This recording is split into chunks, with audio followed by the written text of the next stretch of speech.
Well, hello everyone, and welcome to this week's Q&A session. This is Mike O'Neill, and I'm going to be serving as your host this morning. Joining us today as expert panelists is Beverly Jerman with Office Furniture Warehouse. Welcome, Beverly. Welcome, everybody.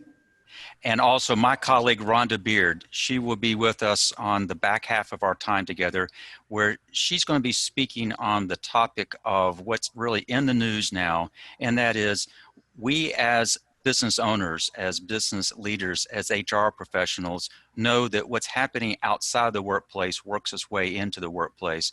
And we want to acknowledge the social unrest that's going on and just the kind of dialogue, what might we be doing to kind of stay on top of that and discuss and explore some best practices. The format that we follow is one in which we started this webinar series at the front end of when COVID hit. This will make our 13th weekly webinar, and our goal is simple, and that is to address questions that are on your mind. The types of topics that we choose are the kind of things we're hearing from our clients, and so we hope you'll find that what we're going to be covering today to be very helpful. I'm with Bench Builders, Rhonda's with Bench Builders, and our intent today is to do kind of two things. One, give you a chance to get your questions answered, but also if you've registered for this, you're going to have an email follow-up from us, and that email will contain a recording of our time together. It will also include the slide deck that we're going to be using, and you're encouraged to just ask the questions. When you've got a question, let us know. We're going to keep this very informal. But for those who are new to this webinar series, let me just give you a quick idea of what you can expect. In part one, we're going to be speaking with Beverly as our expert panelist. And on this back half of our time together, Rhonda is going to be sharing some important updates. So the links that you'll be getting in the email will have all of the things we've kind of discussed today, but we're glad you're here, and let's get started.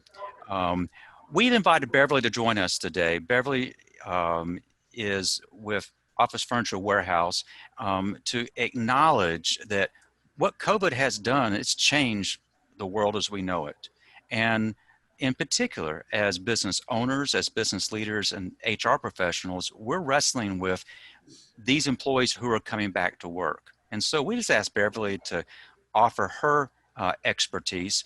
Beverly, we're glad you're with us. Would you share with the folks who are joining us, tell us a little about you and about the organization that you're with.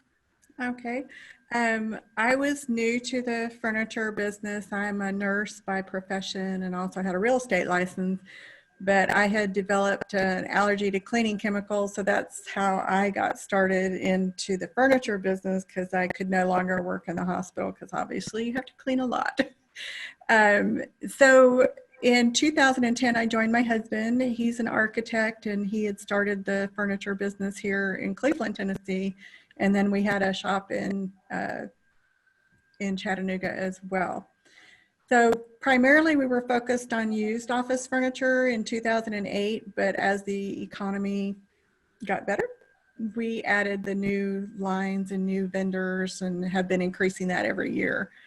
Our business is built on relationships. We don't sell people furniture. We try to solve whatever furniture needs that you have and work within your budget. We're real big on working within your budget. Well, that's an excellent recap. When Beverly and I were talking prior to this and trying to decide what might Beverly want to talk about, her list kept growing because her clients are coming to her with a whole host of issues. So here's what we've opted to do. We would like to break what Beverly's going to be sharing with us from the perspective of an employer, and then we move on from an employee perspective. And Beverly, I only listed some of the things that you thought you might bring up. So what you see there on the screen, you may or may not want to, you may not be able to get all that covered in our time together, but I guess that first question that comes up is, what are you seeing out there? Are employers bringing employees back? What are you seeing? It really depends on the business itself. A lot of businesses can't work from home. So they're trying to figure out, okay, I need to get these people back in here. How do I do that safely? I know some businesses are like our business. I had our salespeople working from home and that didn't work. So I had to bring them back because the synergy that happens in an office environment when you're all together and all talking together, Zoom just can't, it can't get you there where you need to be. Mm-hmm. So one of the things that people, is there a checklist that I have to go by? And it's so vague out there that they don't know, how do I do this and how do I do it cost effectively? Because when this hit, necessity is the mother of invention. Every vendor that we have came up with something, some kind of solution to try to have a barrier for you to keep that social distancing. So I think that's been the biggest perplexity for everybody is how far do I have to go? From hiring more employees to do the cleaning. A lot of these, everybody was into plexiglass. Plexiglass sold out very quickly. But what people didn't know about plexiglass, they never did any kind of study on it. Plexiglass you can't clean with Windex and a paper towel or any kind of Clorox. It yellows it and it scratches it. So everybody went out and got plexiglass, and now they're trying to figure out, okay, now how do I clean it? Because you're only supposed to use soap and water and a microfiber. Whoa, I know, I didn't know that. And it's expensive. Yeah. And so tempered glass started coming on the scene. More people were making things with tempered glass, and now it's gotten so crazy where somebody has, I've just got to have something. So they're doing cardboard boxes with a plastic that they put on the desk to kind of give a barrier for somebody that, is affordable. So I think it's like $20. So, I mean, it's the wild, wild west out there when it comes to trying to figure out how to make your space more COVID friendly. So Beverly, when you say tempered glass, what's the difference between tempered glass and regular glass? It won't shatter. Okay. Like the regular glass, it's thicker. So, and now we have all kinds of different devices to put them on your desk, put them on your cubicles. So there's all kinds of different clips that they've come up with. And then you've got to figure out, is this going to be permanent? Do I want it screwed into my desk, or do I want it just sitting on my desk so that I can remove it later? And same with the cubicles. If you put different things on your cubicles, depending on what type of system you have, some of them are made to where you have to take the whole thing apart to get the clamps on to put the riser to make it, because everybody's doing the open spaces. So that makes it a lot harder to, divide the space so that you will have some kind of barrier. Now, some people have taken to where they're rotating shifts. So on Monday, Wednesday, Friday, a group will come in. Tuesday, Thursday, a group will come in. Some are doing every other cube. It varies widely depending on, what you need for your business. You mentioned open spaces, and that is, there seems to be a trend, at least there was a trend, to move away from individual space to more of a kind of an open floor plan. COVID has hit. Has that changed that thinking? It was already changing before COVID hit, just because people, they loved this industrial look and the concrete floors and everything open so you could collaborate together. But what they found was, you have different personality types in the workspace, and some work, you just can't have a lot of noise. And open spaces, it was really hard to mask the noise. And there's all kinds of different solutions you can have for that, but they were finding it was getting harder and harder with the employees that need some quiet. So that's how you had that whole revolution of The booths, I don't know if you're familiar with those, but people would get, actually looks like a phone booth, an old phone booth that people could go in and either work privately. You could have like a one-person phone booth, or you could do it collaboratively. So you'd have 2 to 3, up to 6 people in a phone booth. So that was already in the works before any of this hit. So Beverly, we keep seeing signs in the stores, and it talks about this 6-foot rule where they have tried to space people out. Is that what you're advising your clients to do? Try to position employees so they're no closer than 6 foot? Yes. You know, and if you have to be in an area, like a lot of people have conference tables, and, you know, it's really hard. Like we try to do staggered seating in our conference room when we get together, but they even have dividers that you can put on a conference table that are freestanding so that nobody can, you know, if you sneeze or whatever, it's not going to affect the other person. How does that divider work? If you're like at a board table, is a divider between the folks, or is there a divider right smack in the middle of the In table? the middle of the table to make divisions. Wow.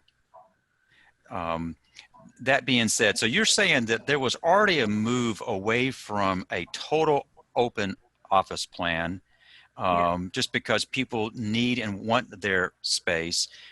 COVID hit, and you said that people are just having to just improvise. One way you improvise is, how do you get it covered? You might use staggered shifts. Another thing you said is that if you have to bring people together, you're bring them into a room, and you're maybe in a conference room putting them at every other chair, if that's a way of kind of saying that. Right. And then, you know, like with our office, we were considered essential. So we were able to stay open the whole time. But we had to tell our clients that we were selling furniture to, okay, here's what we expect. This is what we're doing with our employees, but this is what we expect of you when our employees enter a space, because we've got to protect them as well. They do wear masks, and they do have the hand sanitizers in the truck and everything they can. But when they get to a space to insert the furniture and assemble it, then we need to make sure that nobody's in the space and that it's been cleaned. So the door handles and different, whatever they can use to clean that area, and then not let people come back and forth into the area while our technicians are installing the furniture.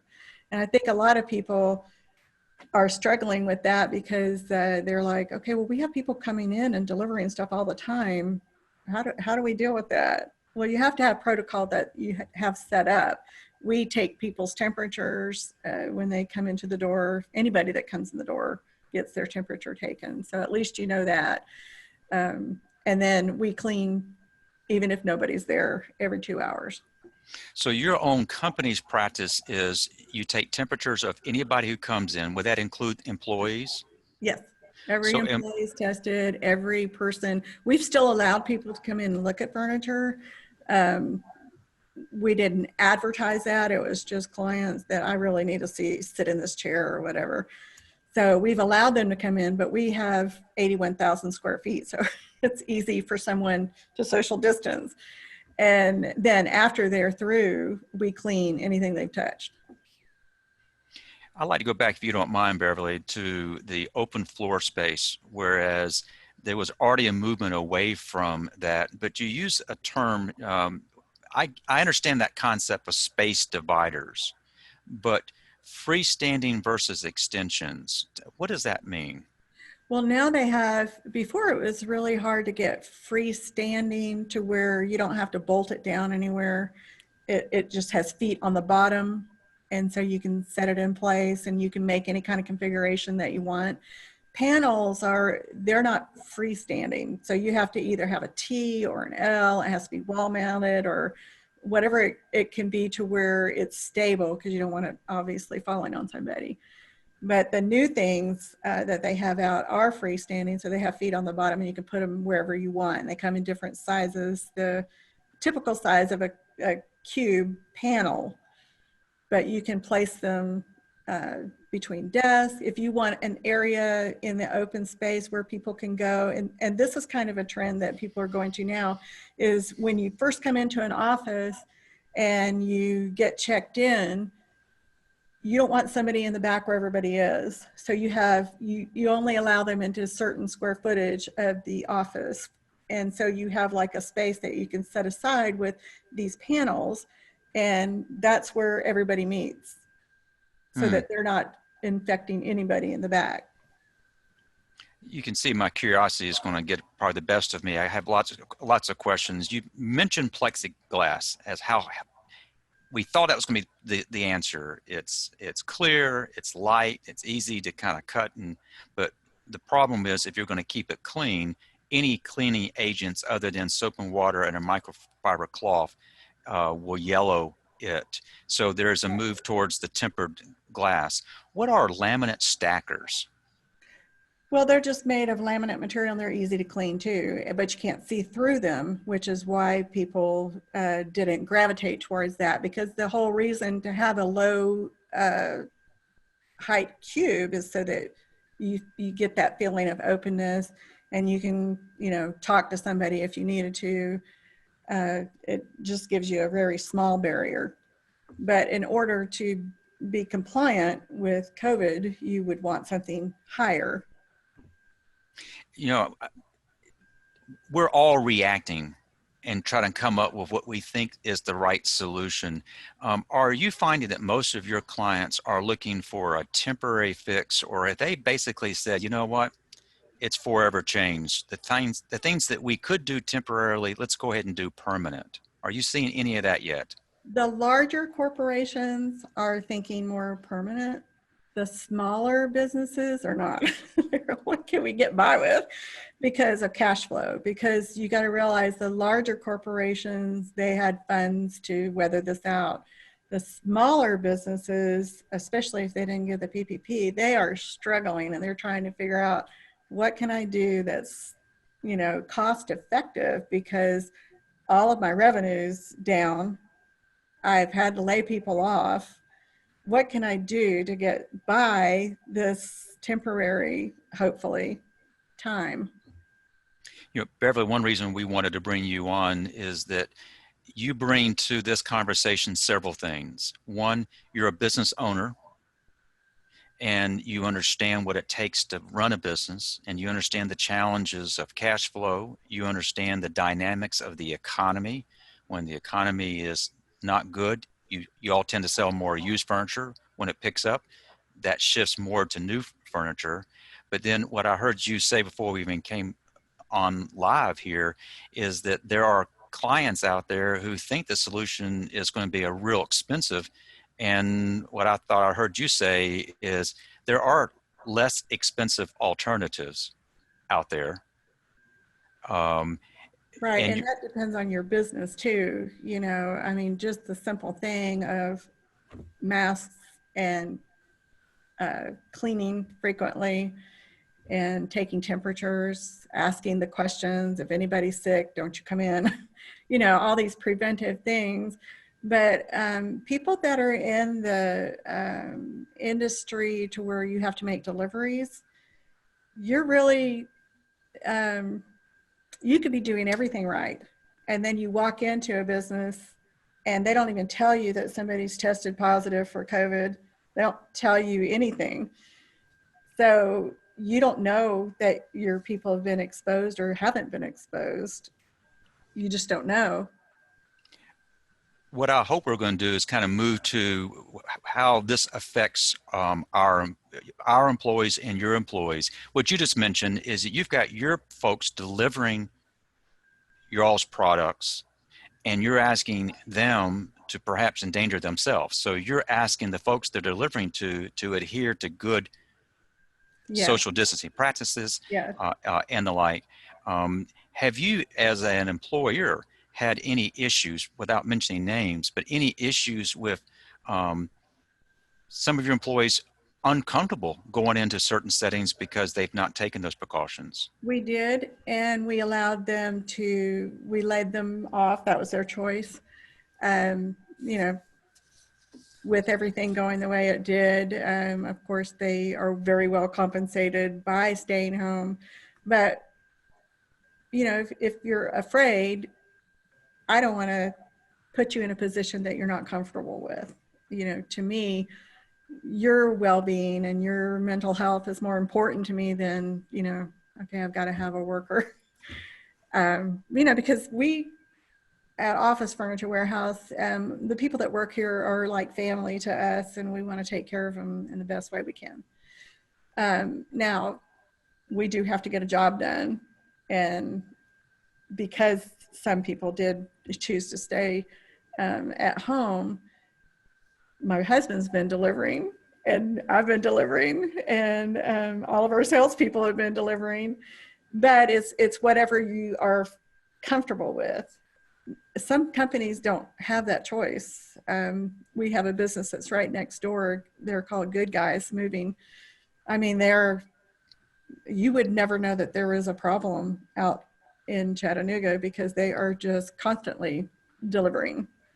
So I don't know how they deal with it, but. You know, I'm going to go back just a little bit. You mentioned earlier, this was a conversation you and I had before we did this, and you brought up some things I didn't even think about. Particularly, this is probably true for the larger employers where they have elevators. Yeah. Where employees are supposed to get into the elevators. What are you seeing? How are employers dealing with something like elevators? So it was interesting because I, you know, didn't think about that either. But we did a summit with different people, and one of them was Steve Hunt with Berry and Hunt, that has a lot of real estate that they lease out to different businesses. And so they had a law firm that's in one of their buildings say, "Are you going to hire people to be in the elevator to make sure they push the buttons for us so that we don't have to push buttons, not knowing who's been there and what, you know, they've touched?" And so his solution was like Rhonda had experienced where she is just put the hand sanitizer in there, but you have to open up the stairway too. And, you know, usually that's not open on each floor. So then somebody has to be assigned to clean that. So you have to clean the elevators more frequently. You have to clean the stairway and the handles and railings and everything. It's an added expense. You have to hire several people that you didn't have employed before. We've covered a lot of different things from an employer perspective and a little bit from the employee perspective.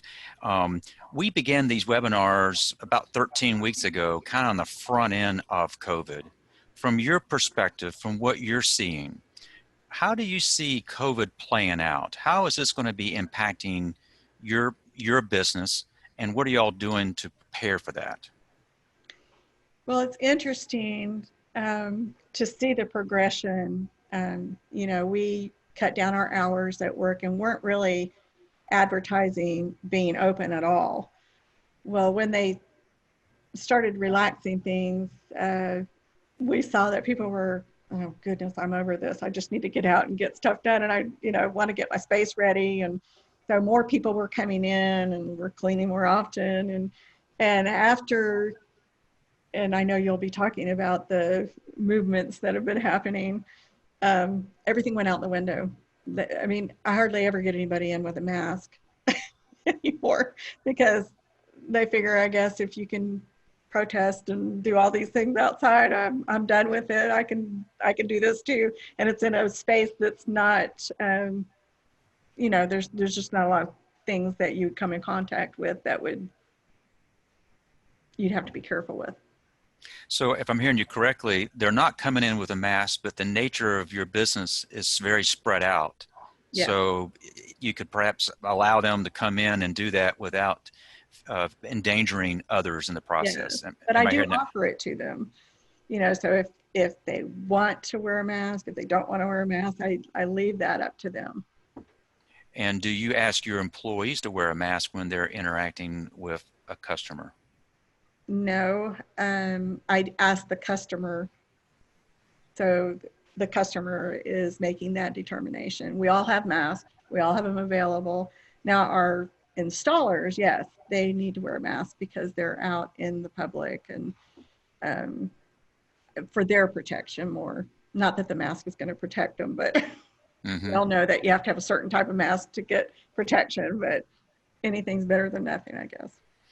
So my question a moment ago was a little bit vague. Let me be more specific with you. We're all kind of reacting to these kinds of things, but as you see what's kind of unfolded over the last several months, do you believe that the kinds of things that we're seeing in terms of more partitions, more precautions, extra cleaning, do you see in that becoming more of the norm?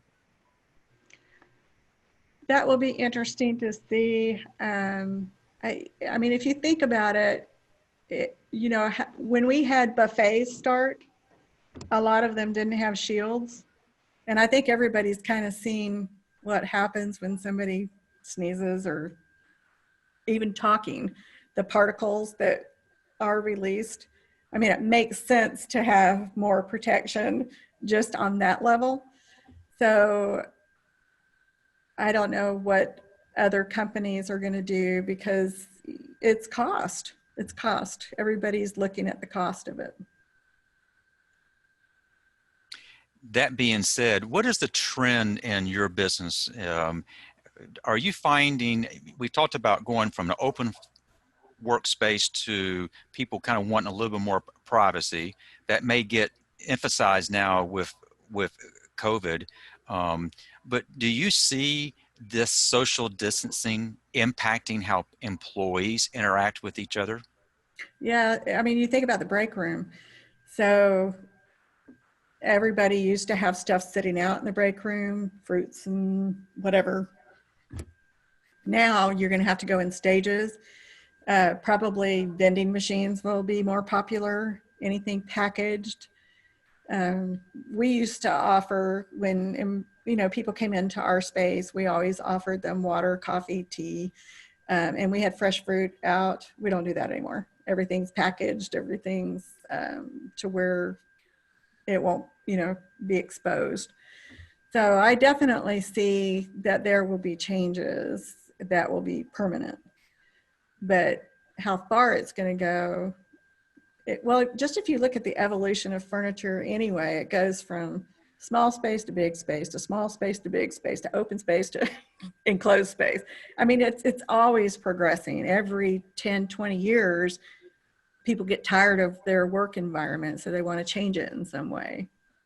It'll be interesting to see. There was a big trend past 2 years of having plant walls. So the whole theory was you have live plants in there and it's going to make your air pure. So, but with the UV lamps that they brought in, that you can take a UV lamp and it'll clean 400 square feet over 15 minutes. So people will enclose rooms and have the UV lamp going and they'll go from space to space doing that. Well, heaven help you have a plant in there and you can't come into the space for 30 minutes, but it'll kill a plant. So I didn't know this. yeah, All right, so the live wall was designed to, it looks nice and it cleans the air, but when you go in with UV, yes, it kills the germs, but it kills plants. exactly. Wow, I didn't know that. Yeah.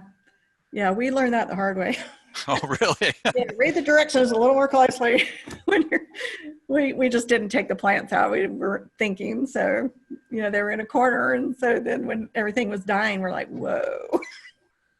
You know, I've been asking questions, but I want to remind folks, if you have a question for Beverly or Rhonda, we'll be moving to Rhonda here in just a moment.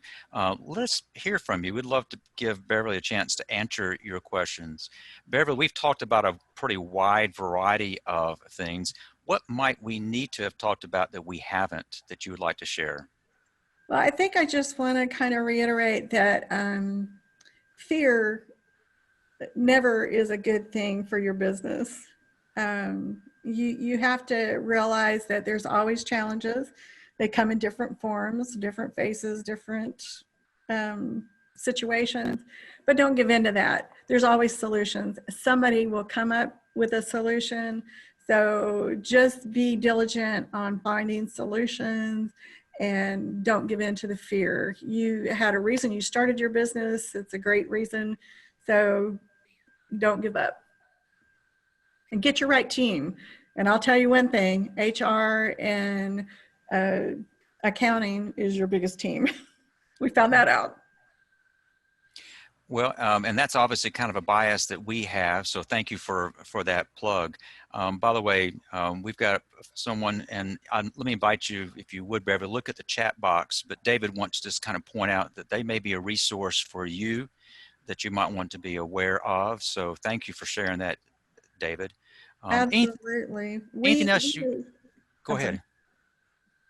We're also selling all kinds of PPE. We've got the masks, the sanitizers, and every vendor we have has, different solutions for the vinyl shields and all kinds of stuff. So we have a whole list on our site, our website, that has all the things that we sell, and then we try to help hook people up, like David, that has different things that they're selling too.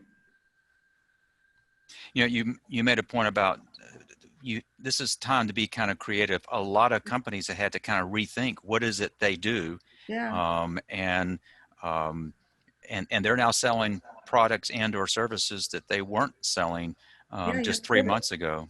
Right. And good for him. I mean, that was key. And I'm sure he has things that we don't have. So they have a clear vinyl tabletop separators. That would be key. All right. Thanks for sharing that, David. Beverly, will you stick with us?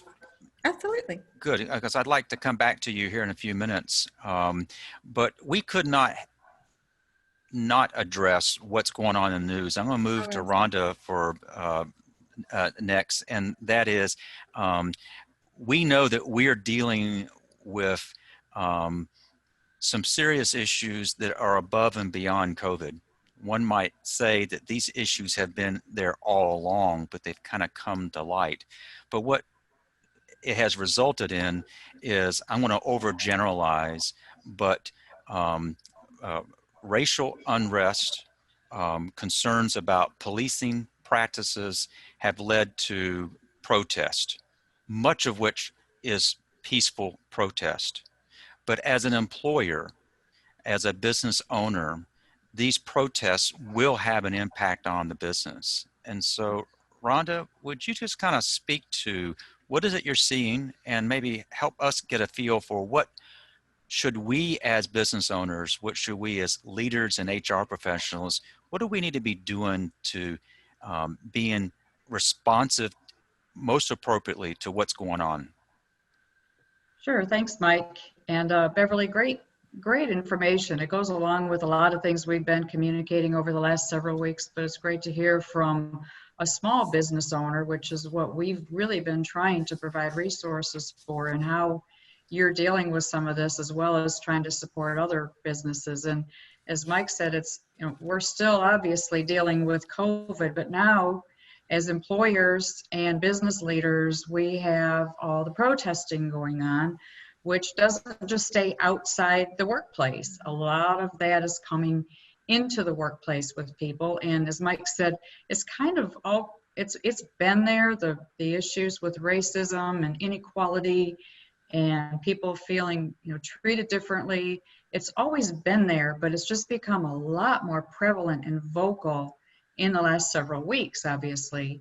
So, people on top of COVID and the unrest and uncertainty now have even more unrest and uncertainty with what might be going on in their communities, how they might be personally feeling about a lot of what's going on, at all ends of the spectrum. Some people may be feeling this whole thing is ridiculous. Other people are feeling that, now we're finally getting some of these issues out on the table and they're being dealt with, and they feel very strongly personally about how they've been affected, or how they feel like maybe they've been suppressed and now they have some opportunities to really express without being stifled, and it's becoming more acceptable. One thing I think to keep in mind is, as an employer, just trying to ignore this and hope it goes away just like COVID is not going to happen. So the world is changing rapidly around us. And as a business or HR professional or manager, you really need to step up and figure out how your business and how your actions need to change for your employees. And listening, some of the same things that we've talked about throughout COVID, just in terms of communication, being open, being honest, listening, acknowledging what people are feeling and experiencing is going to be extremely even more important now. But one thing in particular, that we have a few points here on the slide to keep in mind is, as an employer, know some of the legalities around this as well. So you're going to have a lot of people saying, well, it's my First Amendment right to free speech. I can, say anything I want to say. First Amendment rights apply to what the government can and cannot suppress from you, not a private employer. So if you are a private employer, not a government employer, but a private employer, First Amendment rights don't necessarily apply in the workplace. You can set your own policies and own standards as long as you're not violating other laws, employment laws, in terms of expectations of employees.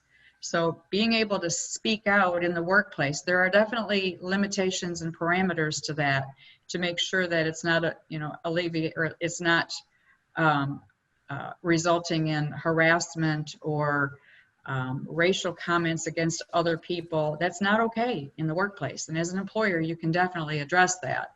On the flip side of that, though, you have the National Labor Relations Act, which protects employees with protected concerted activity, which means they have a right to discuss working conditions, how they feel they're being treated, their safety, and issues like that. Hey, Rhonda, one thing that I want to add to that, since you kind of got put on pause, respectful treatment to anyone is so important in the workplace. And we do training for our employees because it's not just Black comments. People do all kinds of jokes, and they're racial, and they're towards all kinds of different ethnicities. But one thing that every business has, to me, a responsibility is to support their community. And we're in a lower socioeconomic business district with mostly residential where we are. And we get involved in the community. We had a champion that was, she was so fabulous. She ended up passing away, but we were able to have lunches and stuff like that for the community and just try to get everybody together. And we didn't experience any hate whatsoever in our community. And I think it was all because everybody's just trying to be respectful. And you just can't not get involved in your community as a business because they need you just as you need them. Beverly, thank you for sharing that. Just for those who are tuned in, Rhonda is joining us remotely, and her signal was weak, and unfortunately, it looks like it kind of knocked her off. She, I'm sure, is trying to kind of rejoin us. So I'm going to try to pick up where Rhonda kind of left off. You used the word respect, and if we were to summarize what we try to encourage our clients to do when they're interacting with their employees, it starts with respect. The notion is, if you will respect those who work for you, they in turn will more likely respect you. Yeah. And a sign of respect would be at least acknowledging that these issues that are surfacing are real and should not necessarily be dismissed. The pendulum always swings when you have the movements to the, far right, far left, whatever you want to call it. So the Me Too movement, and now the Black Lives Matters. You've got to realize that these are important issues to people, and you can't just joke about them and try to dismiss them. It means something to, or the whole movement wouldn't have started.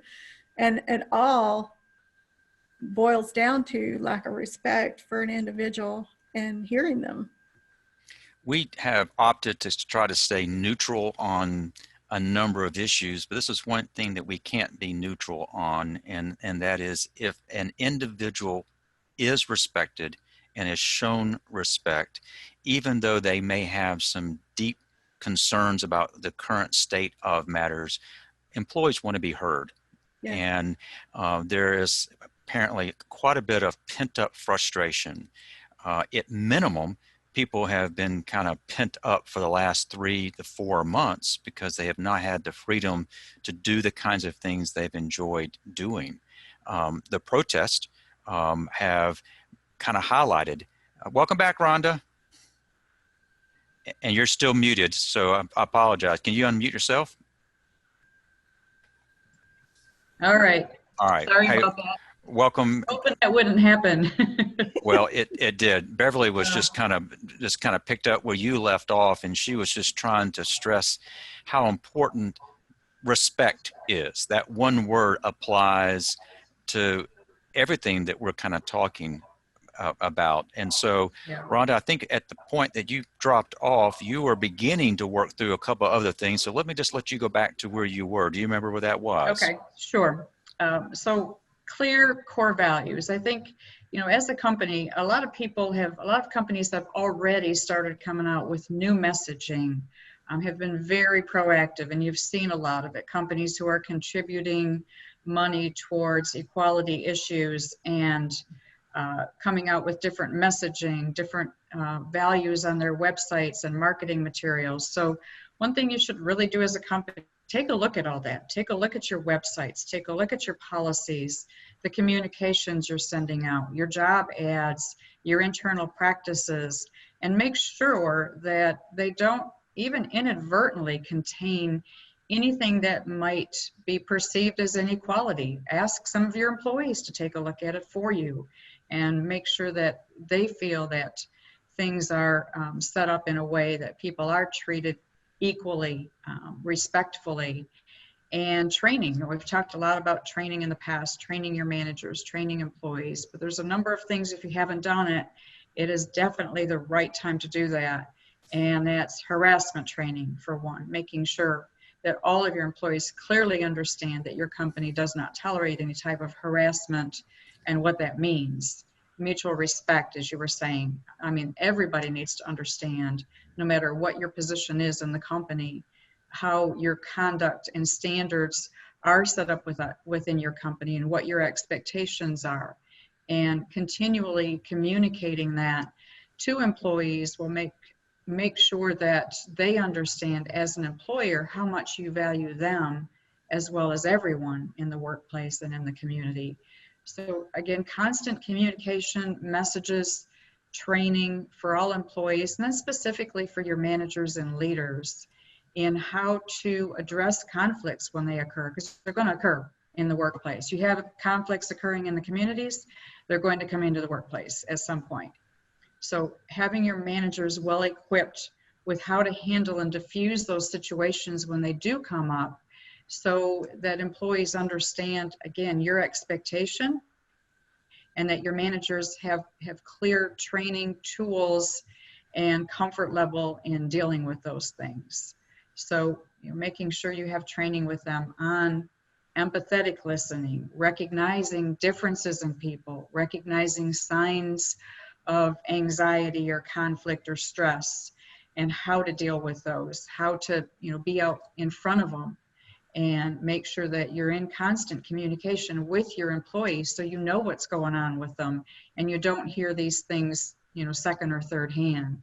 So the more contact and communication you can have with your workforce, the more you're going to know about what's going on and how they're feeling and how to address that up front rather than after the fact when it becomes a problem. So, you know, silence is not an option. Just being neutral and, you know, trying not to stir the pot is not an option. You really need to be out front and make some statements as an employer on expectations of your employees, as well as, you know, what your stance is as an employer and not tolerating any type of mistreatment or racism or inequality or disrespect or harassment. So that's I mean, it's always been an expectation of companies to do that, but even more so now, you've really got to be out front and address those things right now.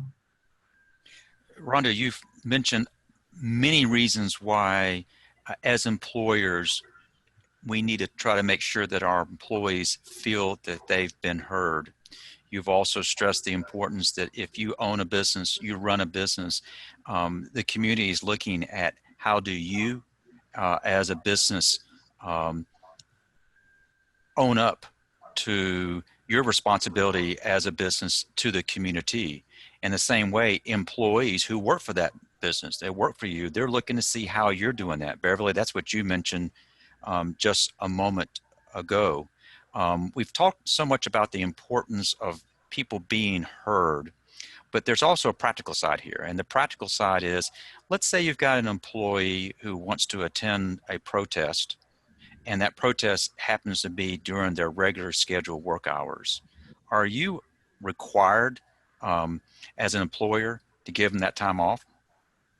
Well, again, as far as protesting, First Amendment, all of those rights, it's really going to depend on your policies. So if you have a policy in place that allows people to take personal time, then that can be considered personal time.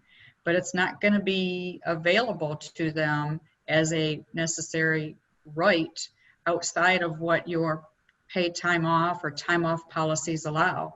So if they request time off to attend a protest, certainly you can't deny them that time off because it's a protest, or you can't automatically approve it or don't have to automatically approve it because it's a protest.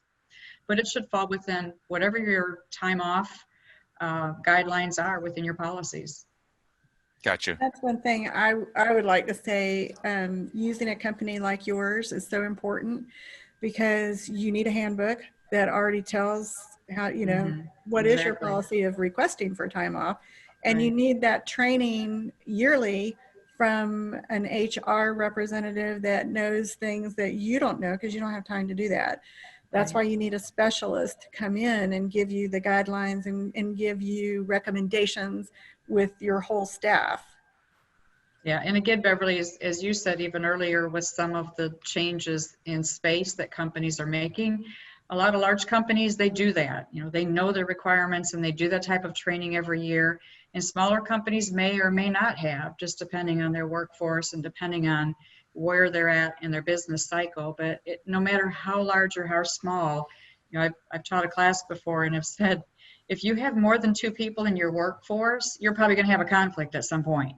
So, same with any type of harassment or mistreatment. If you have more than 2 people, you really need to be looking at all of these things as an employer and making sure that you're doing that training and communication and you have policies and clear expectations, because it only takes one instance to really blow up that can affect your business in a major way. So, make sure you're doing those things. And of course, as a small company, if you don't have a full-time HR person, Mike and I have said on previous webinars, we're always available to help you with questions and, help you set up what you need.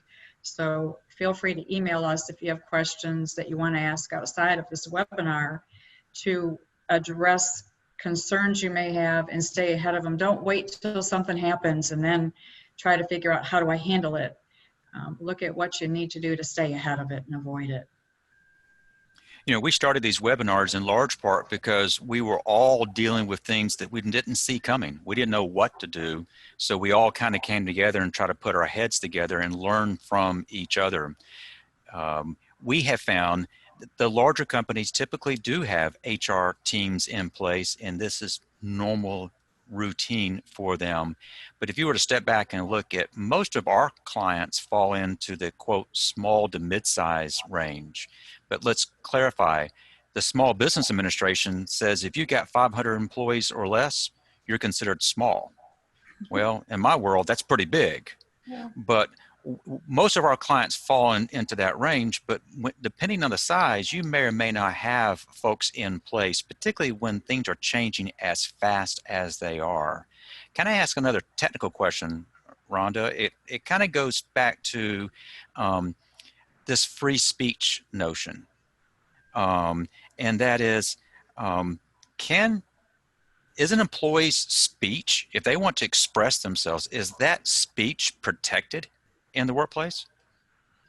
Well, again, it could be depending on what the topic is and how they're speaking out. So, as we mentioned with the National Labor Relations Act, it does provide protected concerted activity, meaning employees have the right to discuss wages, working conditions, safety, treatment at work, but it doesn't give them the right to harass people, to make sexist or racist comments, to, speak out against other people within the company or against certain views. So First Amendment, again, is a government protected right, not a private employer. So having those policies in place that clearly outline standards of conduct, what harassment is, what the company, does not tolerate is going to be really important. So it does not give people the right to speak out against another person or another group or make any comments that are really protected by law and protect everybody else within the workplace. I'm going to remind the folks who are participating that one of the things that we began doing with our very first webinar, and I wanted to remind you all that this is still an open invitation. Some of the issues that we're talking about today are highly sensitive, and that the fact that you would put that question out there would reveal that you're, as an employer, dealing with that. If you're dealing with an issue that is sensitive and you would like to speak with Rhonda or me, we'll be happy to do that, and you'll be given opportunity in the follow-up packet where you can schedule some time with us. This is a no obligation, no fee type approach. We're just trying to be available to answer questions, and these questions are coming up sometimes very quickly because things are moving pretty fast. One of the questions that has been posed is, we're talking about employees, but employees could be those who are on the payroll. What's the difference between a 1099 employee and a regular employee? Do these same things apply, Rhonda, to a 1099? Absolutely. Yeah, and even, I'll say even in the past, I've had to deal as an HR professional with customers coming in and harassing employees. So that's not okay either. It becomes difficult if it's an outsider and it's not someone within your employment control, but you're still obligated as an employer to address it. Whether it's a 1099 employee, it's one of your own employees, it's a customer, it's a vendor, it's someone making a delivery. Anybody who makes racist or sexist or harassing comments, as an employer, you're obligated to address that if it's affecting one of your employees. As a 1099 employee, obviously you would address that with them if they're working for you full time, the same as you would one of your own employees. We've talked about free speech, but free speech could also be demonstrated in other ways. What would your recommendation be to employer when you've got employees who are bringing, let's say, protest materials into the workplace? It could be signage, it could be clothing. What will be your general guidelines if that occurs? Well, again, hopefully you have a policy in place to address that. If you don't, you should. That does prohibit people from bringing propaganda, solicitation, any type of materials that may be controversial. If you don't have a policy in place, one thing you can do is to talk to employees and ask them to please not bring that in because it does negatively impact other people and it is offensive. But you really should have a written policy that does prohibit that type of material in the workplace. So if you have those in place, should you expect a 1099 employee to adhere to, perhaps even sign off on those policies, even though they're not official employees? Would you say that should apply to a 1099 as well? Sure, absolutely. And there's different types of contract employees. So a 1099 employee that I believe we're talking about is someone who works for you full time, but they're not on your payroll. They're doing work for you. They may be doing all the things as your employees. And yes, they should be following the same rules. Other situations might be if you've hired someone through a temp agency, for instance. I mean, they're not technically a 1099 employee. They should also still be following the same rules as your employees, and you should be communicating that to them. But if they're employed through an agency and you have issues with them, that's something you want to address with that agency to go to that employee. But if there's no agency and you've hired them and they're just a contract employee, then yes, they should be following the same rules as your employees, and you should include them in any communication with your employees that you're initiating. You know, you can see how quickly you can get caught up with some of the details that go along with that, but that's kind of what we do. That's how we help our clients. I'm looking at the clock. I cannot believe that we're about out of time here. And so what I would like to do, if you don't mind, is remind folks kind of what we're doing and why we're doing this. We have invited as a panelist next week, Kevin Monroe to join us. You're in for a treat.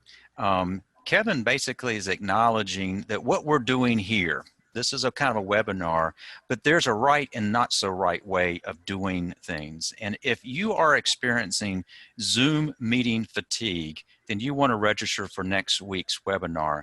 Kevin's going to open up your eyes the way they're opening up our eyes and how we can improve the expectations that people have. A Zoom meeting is not an excuse for a boring, non-productive meeting. It's just a new vehicle for doing that. So let me encourage y'all to sign up for that. You'll be getting the email invitation to do that very thing. And just as a quick reminder, if you have questions you would like answered, you'll get a link with the email, and we'll be happy to follow up with you to try to answer those questions. That's just what we want to be doing as part of these webinar series. Beverly, you have been a phenomenally interesting person to learn from. I want to thank you for being with us. As we wrap up, is there anything you would like to share that maybe we haven't had a chance to hear that you'd like to add to this conversation? Well, I once again want to reiterate the importance of your job. And for small businesses especially, you can't weather a lawsuit. So it's important to have a handbook, and I assume that you do that, because most businesses don't have somebody to write that. They don't know how to write it. They don't know, different things to include, things that you wouldn't even think of an HR specialist would. So I encourage everyone, we learned the hard way with some employees that they have no filters, and you can't weather that as a company. You just can't. So get your HR specialist on board, and it will save you in the long run. As expected, Beverly, you were a great panelist. Thank you for spending time with us this morning. Rhonda, week in and week out, you raise issues that we need to be thinking about. Thank you for your perspective. Enjoy the rest of your vacation. If those don't know, she's beaming to us live from Florida.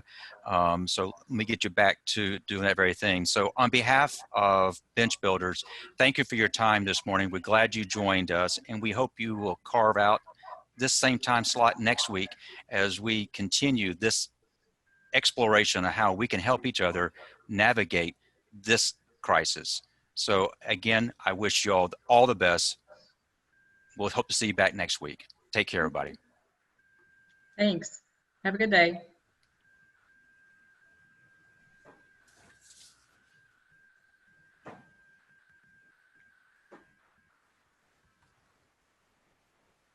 Thanks, Mike. Thank you, Beverly. Trying to say how to get out of here.